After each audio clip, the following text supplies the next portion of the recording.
Paz a todos, de volta com mais um vídeo aqui no nosso canal, e hoje eu vou falar sobre a seguinte temática dentro da escatologia bíblica.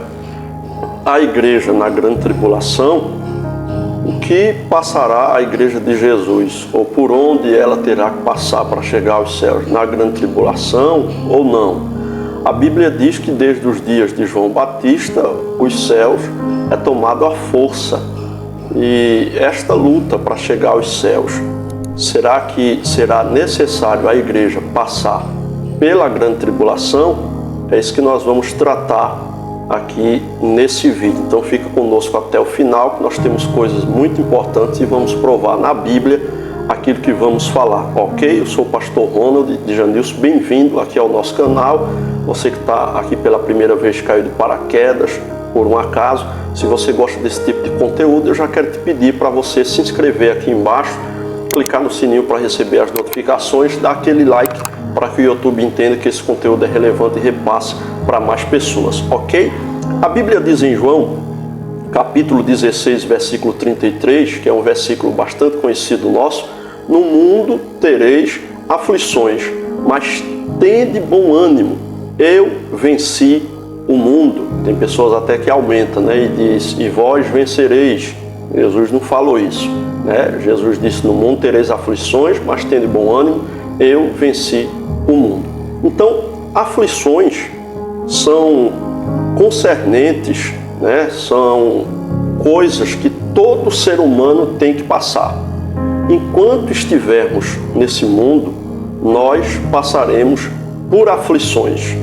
Umas um pouco menores, outras maiores, mas todos nós passamos por aflições. Os pobres sofrem, os ricos também sofrem, os brancos, os negros, independente de raça, de credo, de cor, de religião, todos nós passamos por aflições. Então, a tribulação, ela na verdade já é uma realidade para a igreja de Cristo. A igreja de Cristo sempre passou por tribulações. Isso é desde a sua inauguração, em Atos 2, que a igreja foi perseguida. Ao decorrer da história, perseguiram a igreja, queimaram Bíblias, mataram crentes na chamada Santa Inquisição. Então a igreja sempre passou por tribulações. Agora, existe uma diferença entre aflições gerais e grande tribulação. Existe uma diferença entre tribulação e grande tribulação. Então a igreja tem passado por tribulações, por aflições. Porém, será que a igreja passará pela grande tribulação? Isso é um debate escatológico que já vem de muito tempo e é claro que ele vai continuar. Não pretendo eu aqui encerrar esse debate com um vídeo, já que é um debate que vem de longas datas entre estudiosos da Bíblia, entre teólogos. Mas eu vou dar o meu parecer à luz da Bíblia a respeito disso, então fique até o final. Então, o propósito que nós temos em trazer esse vídeo, esse estudo completo aqui para você, é para que você entenda essa relação, né, entre tribulação, grande tribulação e arrebatamento da igreja. Como acontecerá? Se a igreja vai passar ou não pela grande tribulação, já que ela já está passando na tribulação. Mas e a grande tribulação? Ela já está passando por aflições. Nós que formamos a igreja estamos passando por aflições. A Bíblia diz, Salomão falou, que aquilo que acontece ao ímpio sucede ao justo também. Então o que o ímpio passa, né, coisas que são comuns de um ser humano, o justo também passa. Não é porque se entrega para Cristo que para de sofrer, para de ter problemas, para de ficar doente. Não, isso não existe. Nós somos seres humanos. Eu costumo dizer que se você quiser viver sem doença, sem problemas, pare de pecar. Se você não pecar, você não vai ter doença, não vai ter porta aberta na sua vida para enfermidade. Mesmo assim, problemas ainda terão, porque Jesus esteve aqui humanizado, perfeito, nunca pecou e passou pelo que passou, né, por nós, mas ele passou, mas ele sofreu. Estando no mundo, está tendente a sofrer. Então vamos lá. A tribulação nós entendemos que ela faz parte da vida cristã. As aflições fazem parte da nossa vida. É o que Jesus falou em João 16:33. Em Atos capítulo 14, versículo 22, está escrito que é necessário que passemos por muitas tribulações para entrarmos no reino de Deus. E isso está falando com crentes, com a igreja de Cristo. A Bíblia chega a dizer no livro dos Salmos que muitas são as aflições dos justos, mas o Senhor os livra de todas. Se o ser humano já sofre, quando se passa a servir a Deus, há um ataque do inferno contra as nossas vidas. Quando se tem uma vida de oração, de dedicação a Deus, pautada na obediência, claro que o diabo vai tentar, vai lutar contra nós. Ele não está satisfeito com quem está na presença de Deus. Ele já não gosta do ser humano, ele odeia o ser humano. E se é servo de Deus, esse ódio ainda aumenta. E eu não estou nem preocupado com isso, porque eu também não gosto do diabo. Eu quero que ele se estribuche no inferno, mas venha o que vier, eu continuo firme na presença de Jesus, fazendo a vontade dele, o querer dele. Ele tem me ajudado, me dado força. Não é porque eu sou, não é porque eu posso, não é porque eu tenho, é porque ele é porque ele pode, é porque ele é misericordioso e tem sustentado a minha vida e a minha casa de pé para a glória do seu nome. Então, a perseguição contra a igreja, ela é real, né? Nós encontramos, por exemplo, eu quero ler para fazer a citação do texto da forma que ela é. Nós encontramos, por exemplo, em Mateus, no capítulo 24, que é o sermão escatológico, né, de Jesus, conhecido por todos. A partir do versículo de número 9, por exemplo, Jesus disse o seguinte: então vos hão de entregar para serdes atormentados e matar-vos-ão, e sereis odiados de todas as gentes por causa do meu nome. Nesse tempo muitos serão escandalizados e trairão uns aos outros, e uns aos outros se aborrecerão. E surgirão muitos falsos profetas e enganarão a muitos. E por se multiplicar a iniquidade, o amor de muitos esfriará. Mas aquele que perseverar até o fim será salvo. Então está aqui Jesus falando a respeito de sinais da sua vinda, de sinais do seu regresso, e ele fala a respeito da perseguição, né? Então Jesus fala aqui que muitos se escandalizarão, vão trair uns aos outros, né? E aborrecer uns aos outros, e aí vão surgir os falsos profetas que enganarão a muitos. E nós temos visto isso acontecer. Falsos profetas têm se levantado, os profetas do Pix, os profetas de CPF, que revelam CPF, número da casa e tanta coisa, mas quando você vai ver a vida, não condiz com aquilo que eles pregam. E a Bíblia diz que se conhece a árvore pelo fruto, né? Então, profetas, pseudos profetas que não têm testemunho de vida, isso são sinais da volta, do regresso de Jesus. Aí Jesus falou ainda outro sinal a respeito da multiplicação da iniquidade, né? Quando a iniquidade se multiplica, o amor de muitos esfriará. Nós temos visto mais do que nunca essa frieza espiritual na igreja do século 21, infelizmente. Então, essa perseguição, esses problemas, essas lutas, a igreja já tem passado. São sinais do regresso de Jesus. Em 2 Timóteo capítulo 3, versículo 12, está escrito que todos os que querem viver piedosamente em Cristo Jesus serão perseguidos. Então, quanto mais se firma na presença de Deus e quer ter uma vida piedosa diante dele, vai haver perseguições, não tem como, né? O aumento da impiedade e da apostasia, está escrito também sobre isso, né? Em 2 Tessalonicenses capítulo 2 e versículo 3, por exemplo, esse texto traz algumas contradições teológicas, né? A Bíblia não se contradiz, mas os teólogos se contradizem aqui, porque um entende de uma forma, outro entende de outra forma. Vamos ver o que realmente diz a Bíblia e procurar entender o que está escrito em 2 Tessalonicenses capítulo 2 e o versículo de número 3. Veja só o que diz a palavra de Deus aqui em 2 Tessalonicenses capítulo 2, versículo 3. Ninguém de maneira alguma vos engane, porque não será assim. sem que antes venha a apostasia e se manifeste o homem do pecado, o filho da perdição. Versículo 4, o qual se opõe e se levanta contra tudo que se chama Deus ou se adora, de sorte que se assentará como Deus no templo de Deus, querendo parecer Deus. Então, o versículo 3 diz que, de maneira alguma, vos engano, porque não será assim sem que antes venha a apostasia e se manifeste o filho do pecado, o filho da perdição.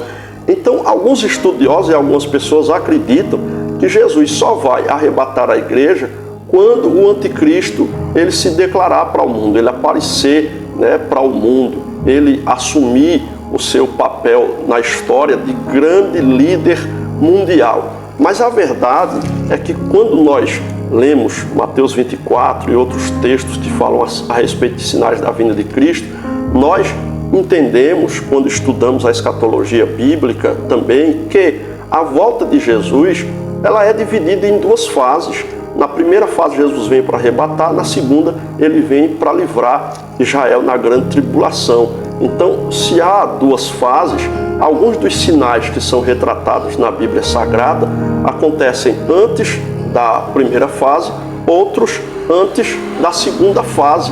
Então, a questão da aparição do anticristo em si, ela acontecerá, na minha visão teológica e escatológica, só após o arrebatamento da igreja. O próprio capítulo 2, se você ler os versículos posteriores, deixa claro isso.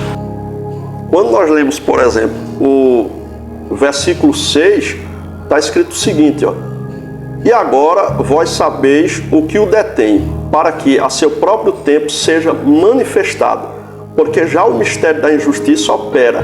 Somente há um que agora resiste, até que do meio seja tirado. O versículo 8, então será revelado o iníquo, a quem o Senhor desfará pelo assopro da sua boca e aniquilará pelo esplendor da sua vinda. Então está claro aqui no capítulo 2 da segunda epístola de Paulo aos Tessalonicenses que há alguém que está impedindo de que o anticristo se manifeste publicamente. E esse alguém só vai liberar a manifestação do anticristo total quando ele sair daqui. É claro que isso é uma linguagem alegórica. O texto está falando a respeito do Espírito Santo. Só quando a igreja for arrebatada, lembra que Jesus falou, eu vou para o Pai, mas não vos deixarei órfãos, enviarei um outro Consolador, o Espírito da verdade que o mundo não pode conhecer. Então Jesus foi, mas ele enviou o Espírito Santo para estar com a igreja, trabalhando na igreja, agindo na igreja, agindo com a igreja permanentemente. Então, quando a igreja for arrebatada, o Espírito Santo vai, no sentido de que a sua atuação não será mais como é hoje. Assim como no Antigo Testamento, ele vinha e visitava e ia embora. Depois, quando ele vem para a igreja, cumprindo o que Jesus falou na inauguração da igreja em Atos capítulo 2, versículo 1, aí ele vem de forma definitiva para ficar com a igreja. No arrebatamento, ele sobe com a igreja. Volto a dizer, isso é uma linguagem simbólica, alegórica, já que Deus é onipresente. Isso fala da atuação do Espírito, que já não será a mesma dos dias atuais. Então o Espírito deixa de atuar como hoje, ele sobe com a igreja, entre aspas, aí o anticristo, aí sim, poderá se apresentar para o mundo de forma definitiva, iniciar-se-á o seu projeto satânico. O anticristo, o falso profeta e o dragão, que é Satanás, as duas bestas e o dragão. As duas bestas do capítulo 13, a primeira que é o anticristo, a segunda besta que é o falso profeta e o dragão que é o diabo. Isso é a trindade satânica. Então, Jesus fala a respeito desse esfriamento, fala dos sinais, e nós já temos visto esses sinais a respeito do arrebatamento da igreja de forma mais específica. A igreja, agora vamos para essa questão, a igreja vai passar por tribulação antes do arrebatamento? Sim. Por tribulação, sim. A igreja já está passando pela tribulação. Agora, a grande tribulação. Há uma diferença entre a tribulação e a ira de Deus que há de vir sobre a terra. Veja o que diz, por exemplo, Romanos, capítulo de número 5 e o versículo de número 9. Que interessante esse texto que diz assim, ó: logo, muito mais agora, sendo justificados pelo seu sangue, seremos por ele salvos da ira. Sendo justificados pelo seu sangue, seremos por ele salvos da ira. Segundo Tessalonicenses, capítulo 5, versículo 9, veja o que diz a Bíblia. Porque Deus não nos destinou para a ira, mas para a aquisição da salvação por nosso Senhor Jesus Cristo. Então veja, a Bíblia deixa claro nesses dois textos que Deus não nos destinou para a ira. Então a igreja passa sim pela tribulação, mas não pela grande tribulação, né? Então existem dois ramos teológicos, né, mais conhecidos, que são os pós-tribulacionistas e os pré-tribulacionistas. O que acreditam os pós-tribulacionistas? Eles acreditam que o arrebatamento da igreja vai acontecer após a grande tribulação. Então eles creem que a igreja passará pela grande tribulação como testemunha fiel, que o arrebatamento e a segunda vinda são eventos simultâneos ou muito próximos um do outro, é o que eles creem. Eles acreditam que Deus protegerá espiritualmente o seu povo durante a tribulação, mas não necessariamente livrar a igreja fisicamente da grande tribulação. Aí eles pegam textos como Mateus 24, 29 ao 31, logo depois da tribulação naqueles dias, ele enviará os seus anjos e reunirão os seus escolhidos.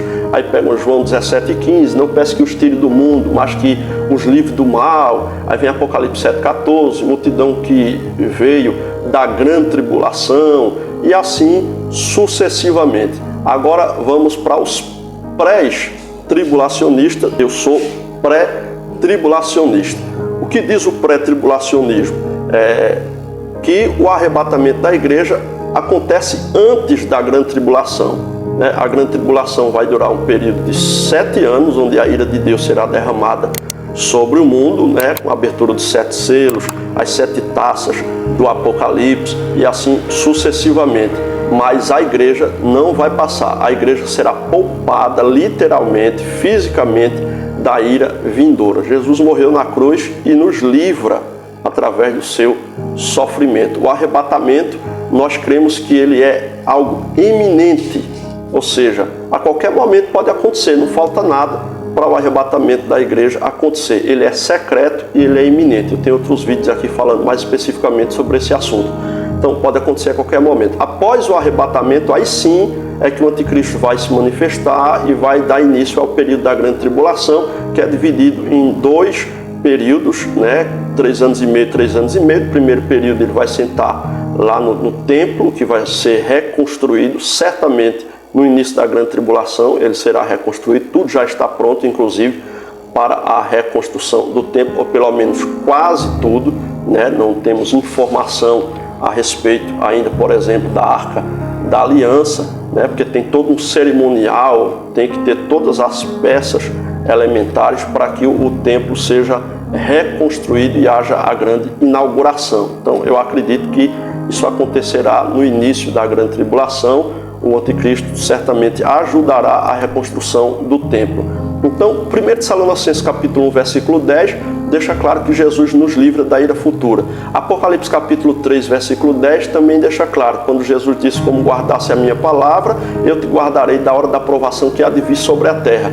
1 Tessalonicenses 4, 16, 17, fala a respeito do arrebatamento da igreja como um evento súbito. A qualquer momento ele vai aparecer, os mortos em Cristo ressuscitarão primeiro, depois nós, os que estivermos vivos, subiremos com ele nas nuvens para encontrar o Senhor nos ares. Então, os pontos fortes do pré-tribulacionismo é que o pós-tribulacionismo enfatiza a graça de Deus e o livramento para os santos, sustenta que a igreja não é destinada à ira de Cristo. Então, não tem como, né? Nós já sofremos o que sofremos aqui nesta terra, porque é diferente quando se serve a Deus, o sofrimento é maior. Já citei para você textos bíblicos aqui, a perseguição, né? Nós sofremos preconceito, tanta da coisa e ainda passarmos pela grande tribulação. Qual a diferença entre nós que servimos a Deus para os que não servem? Todos vão passar pela grande tribulação? Não, a igreja não vai passar pela grande tribulação, a igreja será arrebatada antes para encontrar o Senhor nos ares para todo sempre, para a glória de Deus. Espero que você tenha gostado desse vídeo. Se você gostou e ainda não se inscreveu aqui no canal, se inscreve agora, clica no sininho para receber as notificações, dá aquele like, compartilha com pelo menos 3 pessoas aí no teu WhatsApp, em grupos no WhatsApp, aí no teu Facebook, para que a gente possa alcançar o maior número de pessoas para a glória de Deus, ok? Deus abençoe tua vida, tua casa e tua família, em nome do Senhor Jesus.